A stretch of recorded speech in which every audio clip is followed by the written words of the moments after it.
वहीं मध्य प्रदेश विधानसभा का आज दूसरा दिन है और वहीं दूसरे दिन सदन में अनुपूरक बजट पेश किया है। इसके पहले सदन हरदा पटाखा कांड मामले में स्थगन पर चर्चा के दौरान कांग्रेस मामले की न्यायिक जांच के लिए अड़ी रही। चर्चा के दौरान सीएम ने घटना को बेहद गंभीर बताया।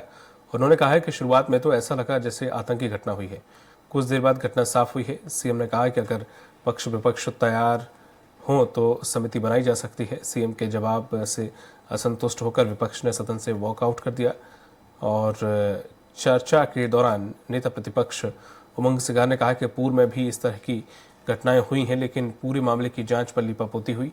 इस पर सीएम ने कहा है कि जवाब देने में हमें कोई गुरेज नहीं है, जांच निष्पक्ष होगी, जिसकी गलती होगी उसे छोड़ा नहीं जाएगा।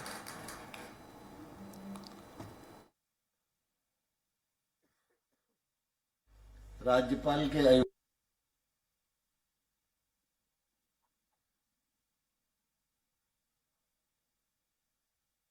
जब हम प्रबंधन कर रहे थे, इस प्रबंधन में हमने मानवीयता का पक्ष भी रखा कि इसमें दो तरह से काम होना चाहिए। घायलों का तुरंत इलाज होना चाहिए और जहां जिनके कोई का प्राणांत हुआ है उस परिवार को यथायोग्य जल्दी से उनको इसकी साल संभाल करने के लिए, बताने के लिए और कम्युनिकेशन करने के लिए एक टीम अलग बनाई थी।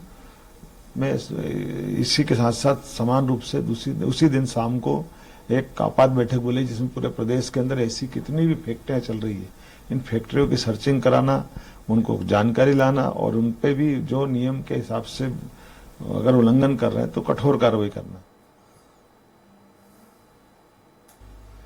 राज्यपाल के अभिभाषण पर चर्चा और अधिक जानकारी के साथ लाइव जुड़ गए हैं संजय टोंकर दिबे, हमारे सहयोगी।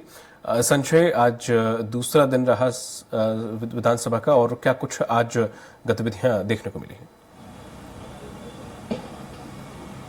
बिल्कुल दीपक, मैं आपको बता दूं कि जिस प्रकार से अभी हमने देखा हाल ही में जो कल हरदा का कांड हुआ, हरदा में हुई घटना को लेकर जिस प्रकार से कांग्रेस अपना कांग्रेस विरोध कर रही थी, उसके बाद हम कह सकते हैं कि पहले ही विधानसभा में जब 2 महीने बाद ही भारतीय जनता पार्टी सरकार या डॉक्टर मोहन यादव हैं, उन्हें कहीं ना कहीं स्थगन प्रस्ताव का सामना करना पड़ा। यानी अपने आप में एक बड़ी घटना जो आज तक हमने देखी नहीं है कि पहले जिस प्रकार से देखा जाए 2 महीने के अंदर ही स्थगन प्रस्ताव की अगर चर्चा की जाए तो कहीं ना कहीं अपने आप में एक बड़ा मुद्दा बन जाता है। आज का दिन अगर देखा जाए तो पूरी तरीके से कांग्रेस हमलावर रही है स्थगन प्रस्ताव को लेकर। अगर देखा जाए तो वहीं पे अगर कांग्रेस की बात की जाए तो कांग्रेस ने साफ कहा है कि जब तक आज स्थगन प्रस्ताव पे बात करते हुए मोहन यादव ने भी इस चीज को माना, मुख्यमंत्री मोहन यादव ने भी इस चीज को माना है कि वो घटना एक बहुत ही आत्म हिलाने वाली घटना थी और इसमें अब इस जो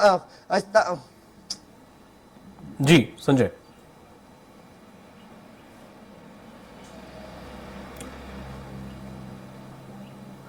संजय अब तक आवाज आ रही है?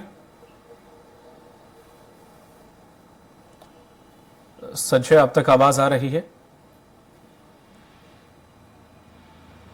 संजय से संपर्क टूट गया है। आपको बताते चले कि हरदा मामले पर सदन में आज चर्चा हुई जिसमें न्यायिक जांच पर जो विपक्ष है वो अड़ा रहा। हालांकि सीएम ने इसमें दोनों ही सत्ता पक्ष विपक्ष की सर्वसम्मति से कहा है कि अगर वो चाहते हैं तो कमेटी बनाई जाएगी, किसी को बख्शा नहीं जाएगा। लेकिन विपक्ष उनके इस जवाब से असंतुष्ट नजर आया, जिसके बाद विपक्ष ने वॉकआउट कर दिया।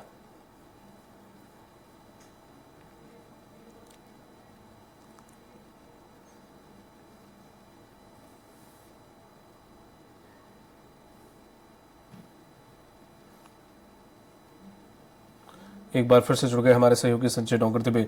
संजय, आप बात कर रहे थे कि विपक्ष ने इस मामले को लेकर उठाया, हरदा वाले मामले को, जिस पर सीएम के जवाब से संतुष्ट नजर नहीं आए।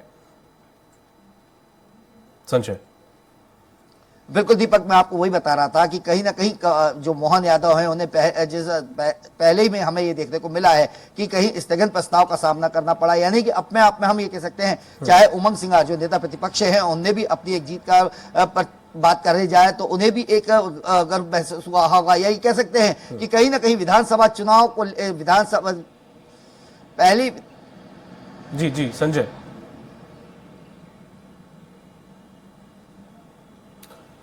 जानकारी के लिए शुक्रिया आपका संजय।